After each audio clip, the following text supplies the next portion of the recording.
listening to the Podcast Advertising Playbook, your resource to better understand and execute successful podcast ad campaigns. Hello and welcome to the Podcast Advertising Playbook. I'm your host, Heather Osgood. I am joined today by my friend Stephanie Bauer. She's the audio director at Horizon Media. Stephanie, welcome to the program.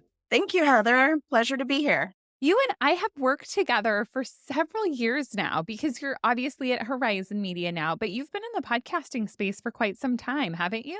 I have since 2014, I will say. So I've seen a lot.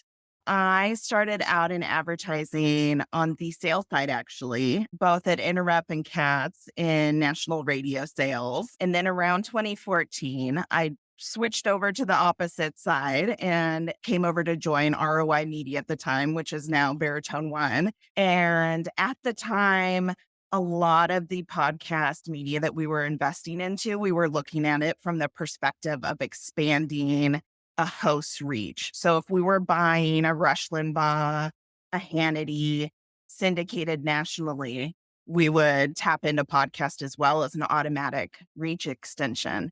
And oh boy, did podcasting take off in my time there. Yes, yeah. So I remember those days when it was like, hey, we're just going to tack the podcast on. And it seems to me like obviously independent podcast creators had been creating podcasts for many years, but from a buy side perspective, it seems like it really podcast ad buying got started with all of the terrestrial radios saying, oh, hey, we might as well create this as a podcast. And then of course, as the sales team, it was like, oh, you might as well go ahead and sell this.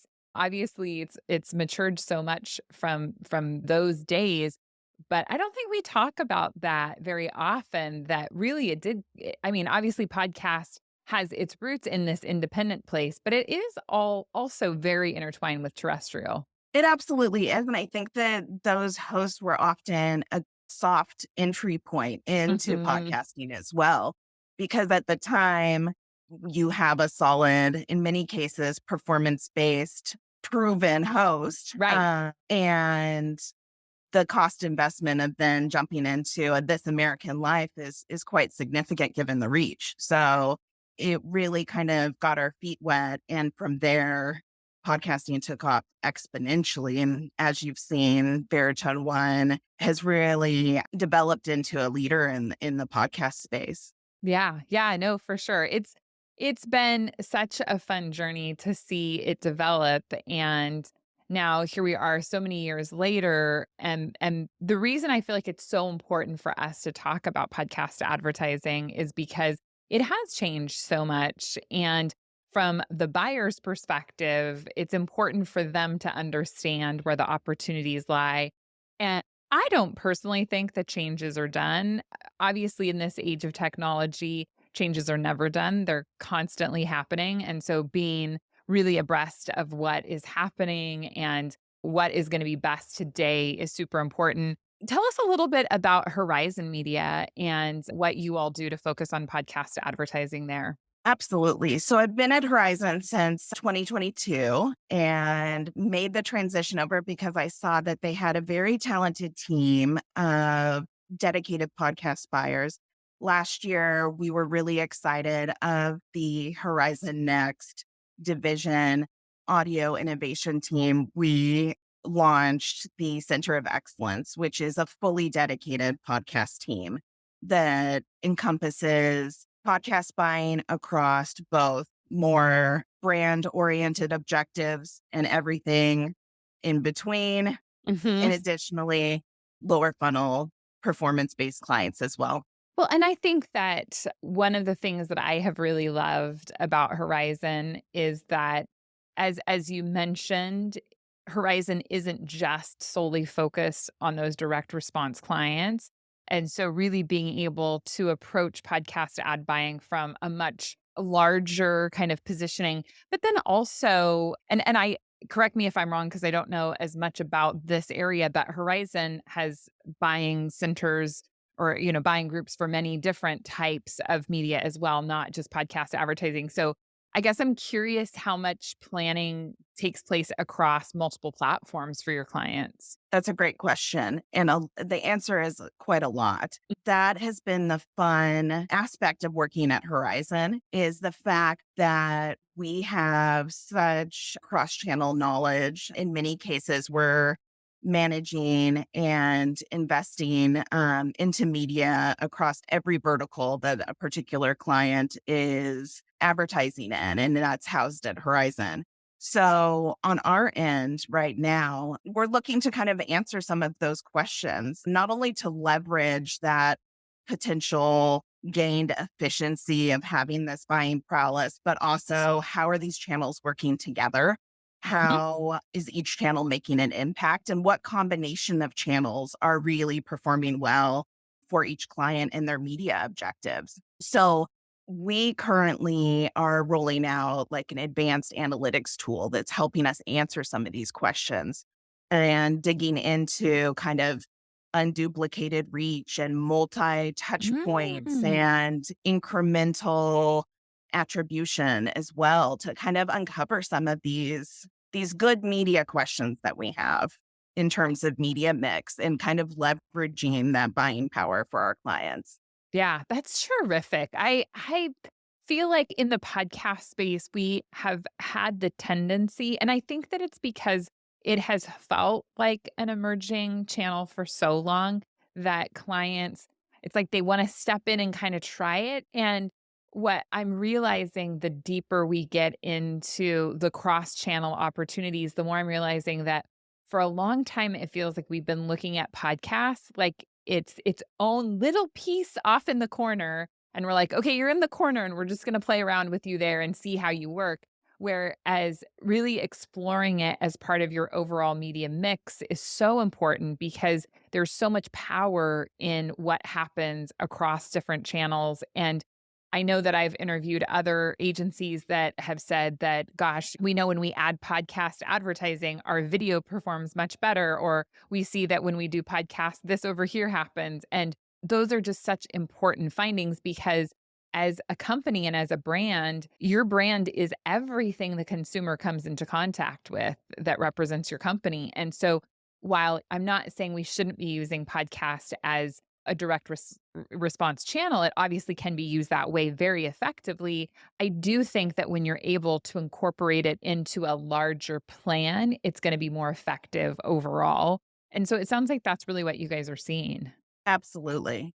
Absolutely. And there's great directional learnings and collaboration internally in terms of, oh, this is the learning that we're grabbing from TV that we can Mhm. potentially apply to podcast. This is something that is working in podcasting. Let's try it in OTT. So there's a great synergy and it's a fun environment to be part of. Mhm. And yes, I absolutely think that looking at things holistically is key. Yeah, absolutely. So we talk a lot increasingly about how podcasters are content creators, and we can obviously touch them on their podcast, but we can touch them on their YouTube channels and their social media channels.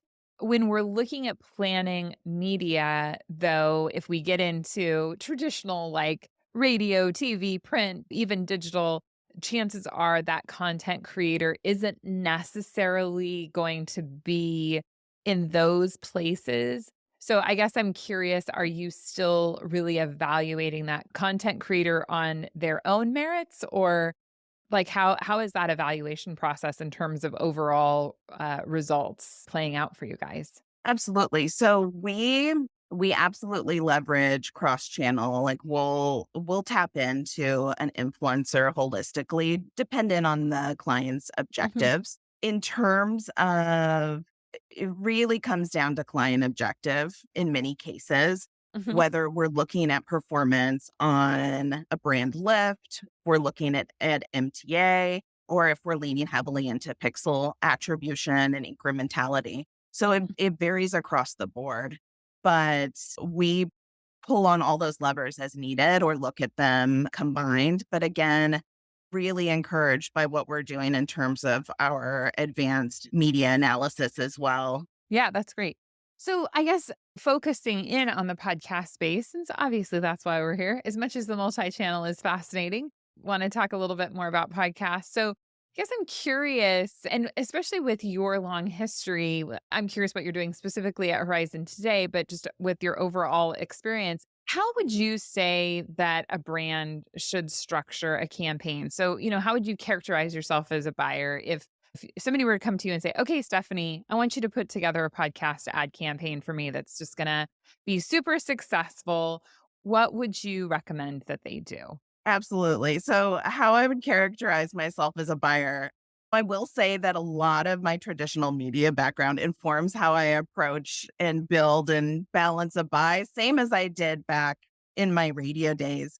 As a buyer, I am competitive. I love to articulate my POV and fight for it. And I really value the relationships I've built in the business. But the second part of your question, in terms of a client coming to me and asking for a great podcast campaign, as you know, it's not one size fits all. Mhm. So really looking to leverage my knowledge of the space and hit their key objectives to the best of my ability. I love to utilize various tactics across the board to achieve that.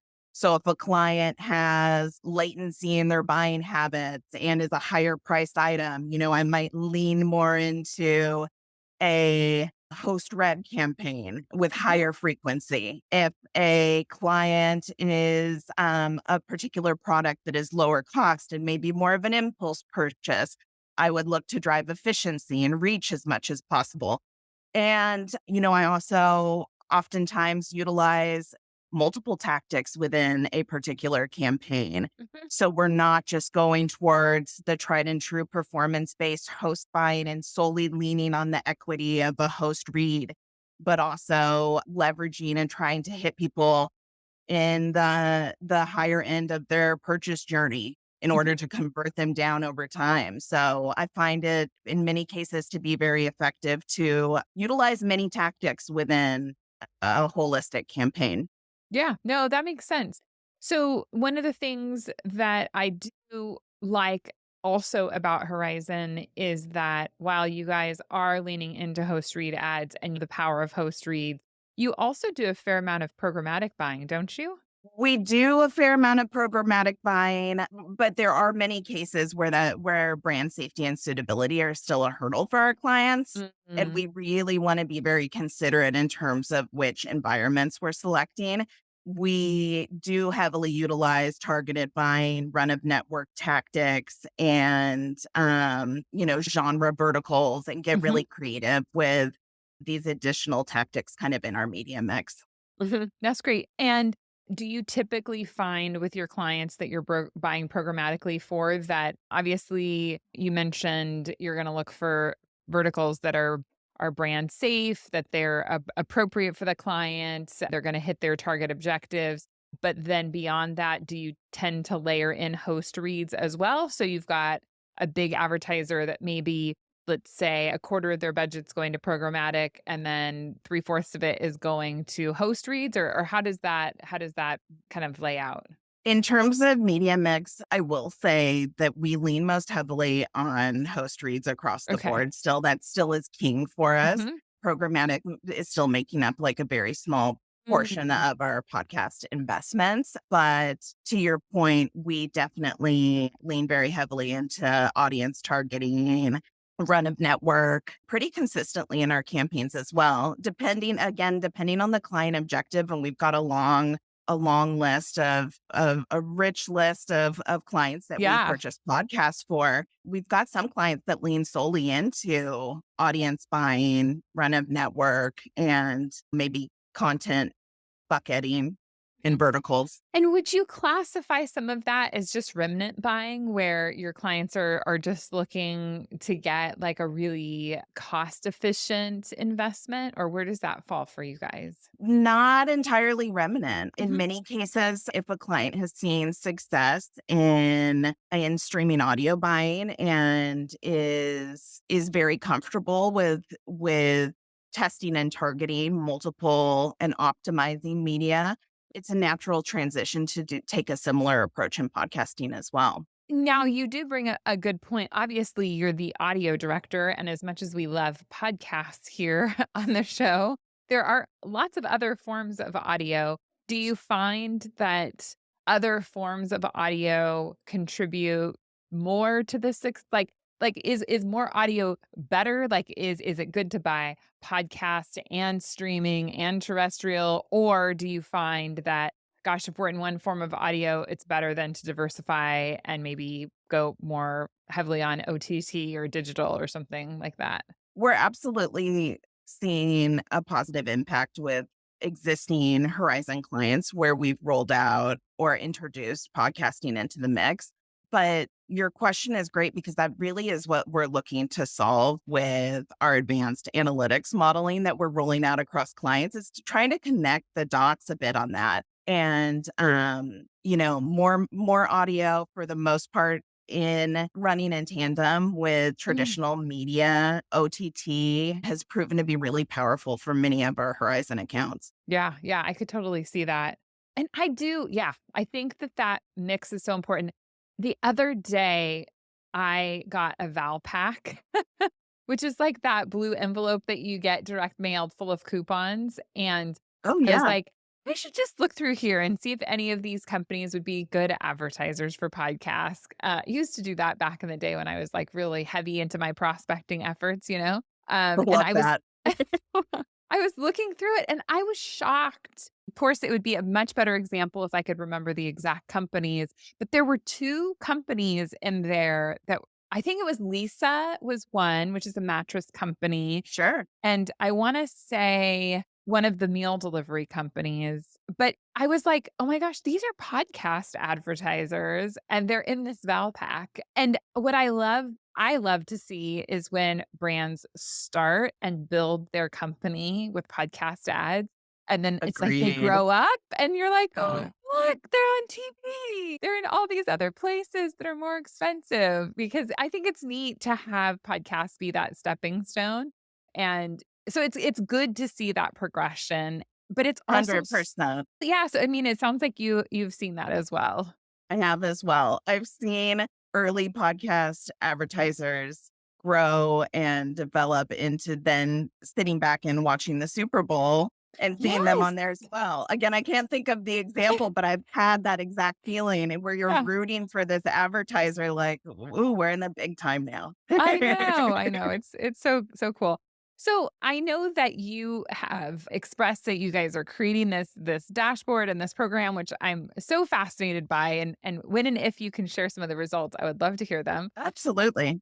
But I'm curious, just from the kind of brass tacks of tracking the results of campaigns, especially looking at podcasts in particular, are you guys leaning more heavily into pixel tracking or live studies, or what piece is working best for you? We absolutely utilize pixels very heavily and do utilize brand lift studies and third party attribution Mhm. periodically and depending on the client and kind of what we're looking to uncover and learn. Right now, I would say a big challenge on our end, which I know is echoed across the industry, is what to do with the emerging and incredible trend of simulcast podcasts and YouTube Mhm. in terms of attribution. That blind spot is constantly a bit of a challenge. We would love to see like more holistic views into YouTube and simulcast podcasts beyond leaning on vanity URLs and promo codes, but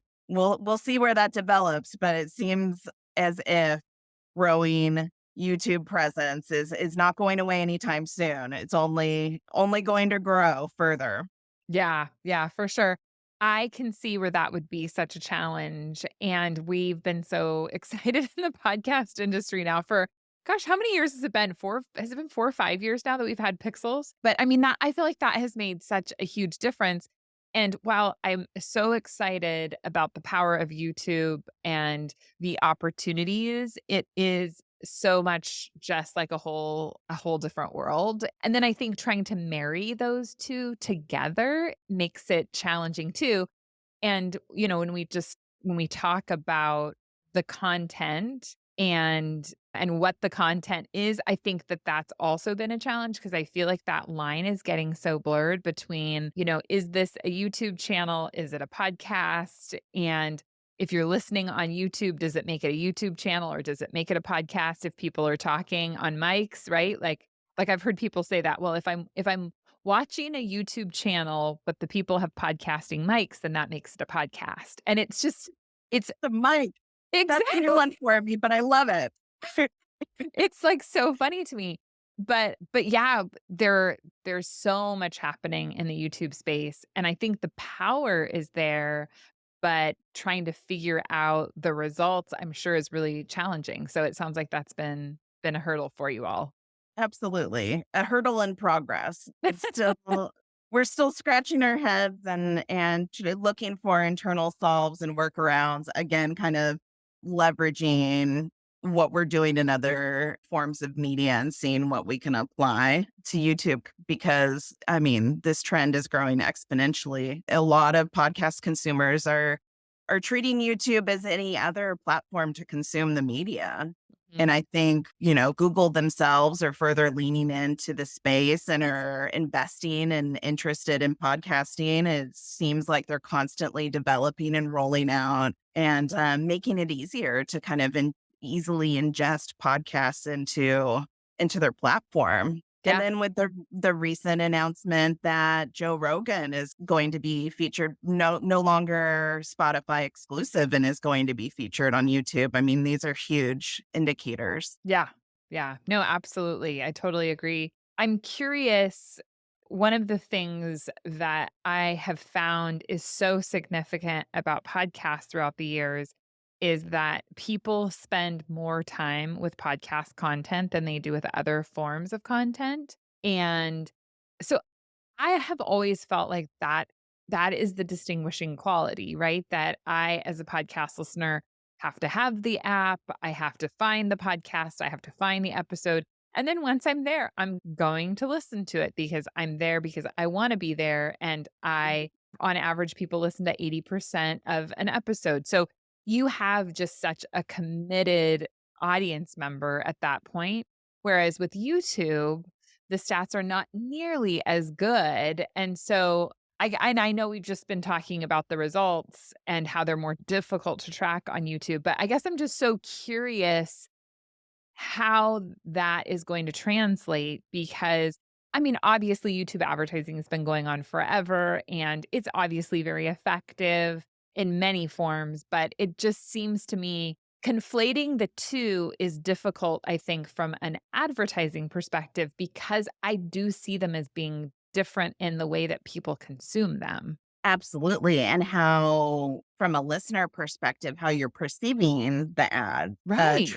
a true view ad versus a host integration into the content is perceived totally different. One can be perceived as highly intrusive and annoying, and the other, it's wrapped into the content, and this is the host that you chose to engage with. Yeah, yeah, for sure. I'm not a huge YouTube watcher or listener, but recently I have an obsession with narrow boats in the UK. So there's these channels in the UK and people take these narrow boats up and down them and they live on them, which is so bizarre. I'm not even sure how I stumbled across it. But I have watched YouTube more probably in the last like 2 months than I have watched in my entire life. And I am shocked at the number of HelloFresh ads I see. Yeah. They are everywhere, and I mean, again, my YouTube watching is not great, it's pretty small, but HelloFresh is all over the place, and it's integrated, right? I yesterday, I was watching, a YouTube channel where the the host said, "Oh my gosh, like, my wife, Sally here was sick last night." And then Sally's like, "Yeah, and it was so great that you made me that terrific meal, like, I just loved it." And he, like, showed a picture, and then the guy's like, "And it was so great that it was HelloFresh because it made it so easy." And I just could not get Smooth. over it. I just laughed so hard because it was so integrated, and I Yeah. will say, as much as I'm a huge proponent for dynamic ad insertion, the reality is that integration is super powerful, right? And it Valuable. it didn't feel at all like an ad. It felt like they were genuinely talking about their life and I'm watching their video because of this life experience. So I think that it's going to be a really interesting kind of growth to see where this YouTube space really potentially maybe helps podcasting mature. I don't know. What are your thoughts on that? Absolutely. I think it's going to be an interesting evolution. I think about, of course, the sociologist in me thinks about what's going on at home. So I think about my son, who's 7 years old, and his consumption habits as my case study of one. Hmm. But I know that research has shown you were talking about the time spent listening with podcasting. And I think that the further integration of both podcast and YouTube is only going to help consumption habits on the YouTube side as well. In looking at those younger generation, the Generation Alpha listeners, they are such early adopters to media consumption. And I think that those habits, the early podcast listening, it grows their time spent listening over time and their commitment to the medium as they kind of mature onward. And I think that that's going to have an interesting impact on YouTube as well. Yeah. Yeah, that's a really good point. I have always been kind of shocked that the average age of a podcast listener was really pretty old, right? I mean, it's over the last few years it's gotten younger and younger, which is good, but I mean, for a long time it was like really a 25 plus demo. But Mhm. I do think YouTube is obviously very strong with younger generations. Yes, And I think absolutely. that's gonna have a big impact on podcast listening because as people consume more and more podcasts through YouTube, it's just gonna reach a different demographic than podcasts have been reaching. Yeah, that's absolutely spot on and kind of where I'm thinking where we're headed. Yeah. Yeah, it's so fascinating. What would you say are some of the biggest challenges in podcast advertising? Or do you feel like we still have like some blind spots, like maybe metrics, or is it targeting because you kind of need to buy in a certain way in order to target? Like, what do you feel like challenges are? Yeah, I think that one challenge that I kind of come up against periodically is ensuring that podcast in some of the traditional performance analytics like MTA, ensuring that we're also considering the vast nuances of podcasting as a medium. In some of those traditional models, like how are we accounting for the fact that podcasting it has so many within it houses so many tactics and so many potential ways of purchasing and Mhm. is an opt-in media and it can leverage incredible host reads. So this is something I kind of struggle with from time to time is okay, we're looking at some of these traditional media analysis mixes and how are we ensuring that we're considering some of these nuances when it comes to incorporating podcasting and looking at it as part of maybe an mix. And in addition to that, ensuring that we're coming out in a respectful manner in terms of how we're contributing to a media mix as well. Hmm, that's really interesting. So essentially what you're saying is like are we giving podcasts the proper consideration because maybe we're not looking at them correctly or like that vehicle correctly? Yeah, don't exactly have the answer just yet. It's Mhm. something that I kind of would love to have further dialogue on, but we can't just look at all impressions as being equal in the world of podcasting. So stacked up against and incorporated and folded into other media mixes and media modeling. I just kind of often wonder and kind of press and look to answer those questions myself. Mhm. Yeah, that's really interesting. Yeah, and I mean, I think that that is totally the case, right? Like every impression that you buy isn't created equal regardless of where it is, and I think that that's why CPM pricing is important, and it's also important to consider where like what that channel is and what that impression is because as you said, and I agree, all impressions are not created equal. But one of the things, and this is getting maybe a bit a bit deep, but I'm curious what your thoughts are. So how we have dynamic ad insertion pricing set up currently in the industry, is, let's just say that we're buying 100,000 impressions at a $20 CPM. So it's a $2,000 campaign. So the way that most orders are set up is this is a $2,000 campaign instead of approaching it from more of a CPM basis. So instead of this being a $2,000 campaign, it's a $20 CPM campaign. And we estimate that we're going to get somewhere maybe, let's say, between 80 and 120,000 impressions instead of us being so locked in to this 100,000 impression number. I have been confused for a long time why, as an industry, we are still kind of using flat rate pricing, Mhm. even when we've moved into more of an impression based environment. Do you have any thoughts about that?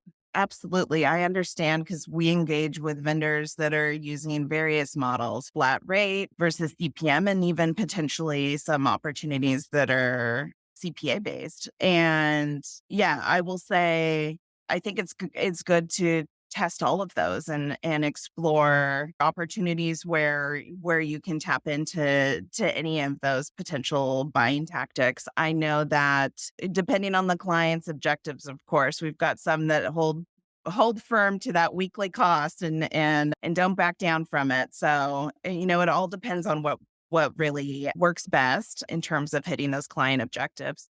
Right.